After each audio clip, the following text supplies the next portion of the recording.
રાજકોટમાં સર્જાયેલા અગ્નિકાંડને લઈને રાજ્યભરમાં શાળાઓ સહિત ફાયર સેફટી વગરની ઇમારતોને તાબડતોડ સીલ કરી દેવામાં આવી હતી। જો કે આજથી નવા શૈક્ષણિક સત્રનો પ્રારંભ થયો છે, ત્યારે વિદ્યાર્થીઓનું એજ્યુકેશન જોખમાય નહીં તેને લઈને ડીઈઓ અને શાળા સંચાલકો વચ્ચેનો રસ્તો કાઢ્યો છે, જે અંતર્ગત પરમિશનના ડોક્યુમેન્ટ 2 મહિનામાં જમા કરાવી દેવા ફરજિયાત છે। જો શરતોનો ભંગ કરાશે તો ફરીથી સીલ લગાવવાની ચીમકી પણ ઉચ્ચારવામાં આવી છે। રાજકોટમાં સર્જાયેલા અગ્નિકાંડને લઈને રાજ્યભરમાં શાળાઓ સહિત ફાયર સેફટી વગરની ઇમારતોને તાબડતોડ સીલ કરી દેવામાં આવી છે।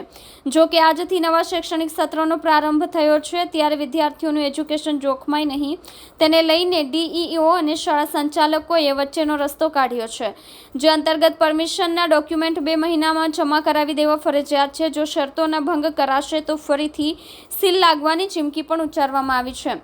સુરતના વરાછા સહિતના વિસ્તારમાં 93 કેમ્પસની કુલ 282 શાળાઓને સીલ કરી દેવામાં આવી હતી, ત્યારે આજે શરતોને આધીન સુરતમાં તમામ શાળાઓ શરૂ કરી દેવામાં આવી છે।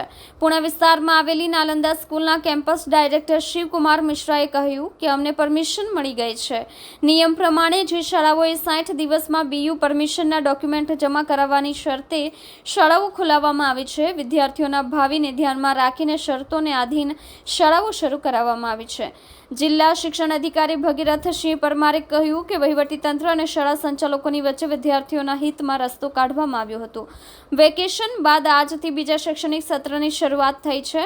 ટ્રાફિક પોલીસ અને આરટીઓ દ્વારા પણ સ્કૂલ વાહનોમાં ચેકિંગ હાથ ધરવામાં આવી રહ્યું છે, તો શાળા સંચાલકો પાસેથી બાહેંધરી લઈને શાળા ખોલવામાં આવી છે। ફાયર એનઓસી અને બીયુની પરમિશન નિયત સમયમાં તેઓએ લેવાની રહેશે। સુરત મહાનગરપાલિકા સુડાની સાથે તાલમેલથી શિક્ષણ વિભાગ કામગીરી કરશે। વિદ્યાર્થીઓના હિતને ધ્યાનમાં લઈને અગાઉ શાળાના આચાર્યો, સ્કૂલ વાહન ચાલકો સાથે બેઠક કરવામાં આવી છે।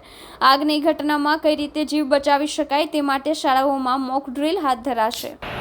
સૌથી પહેલાં તો આજથી નવું સત્ર શરૂ થયું છે, તે બદલ ખૂબ શુભેચ્છાઓ વિદ્યાર્થીઓ, વાલીઓ, શિક્ષકો અને આચાર્યો તમામને। ખૂબ સુંદર મજાની કામગીરી થઈ રહી છે અને કડક પણ થઈ રહ્યા છે વહીવટીતંત્ર દ્વારા, અને તમામ પ્રકારના નિયમોનું ફોલોઅપ લઈ શકાય એ માટે અને વિદ્યાર્થીઓનું વર્ષ ન બગડે અથવા તો એનું શિક્ષણ કાર્ય ન બગડે એ માટે થઈ વહીવટીતંત્રએ અનુકૂળતા કરી આપી છે, અને થોડો સમય જે આપ્યો છે થોડા સમયમાં તમામ શાળાઓ પોતાની તમામ સુવિધાઓ ઉત્પન્ન કરી લે, ભૌતિક સુવિધાઓ ઊભી કરી લે તે માટેનું તમામ આયોજન થઈ ચૂક્યું છે। બાળકો માટે સ્કૂલ સેફટી પોલિસી અંતર્ગત અને રોડ સેફટી અંતર્ગત વાહન માટેની તકેદારી લેવા માટેની પણ સૂચનાઓ આપવામાં આવી છે, તેનું તમામનું ચકાસણી કરવામાં આવશે। આ ઉપરાંત વિદ્યાર્થીઓ માટે મોક ડ્રીલ કરવામાં આવશે, જેથી કરીને વિદ્યાર્થીઓ કોઈપણ ઘટના બને કોઈપણ જગ્યાએ તો એમાંથી ઝડપથી બહાર નીકળી શકે।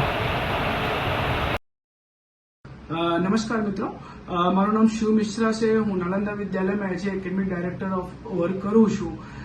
આજ રોજ આખા ગુજરાતમાં નવું સત્ર 2024 અને 25 ખોલવામાં આવ્યા છે। એને પહેલા તંત્રે ઘણા બધા રાજકોટના જે કાંડ થયા એના પછી શાળાઓને સીલ કરવામાં આવ્યા હતા, તો આજ રોજ અમારી શાળા ખોલવા માટે સરકારશ્રીને પરવાનગી છે કે 60 દિવસની અંદર જે કાંઈ તમારી ખૂટતું પત્રકો છે એ અમને આપજો।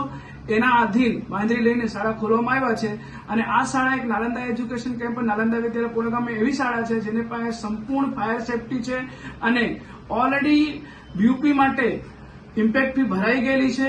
ઓકે, એ ઇમ્પેક્ટ ફીને આધીન અમને બાંધરી લઈને શાળા ખોલવામાં આવ્યા છે।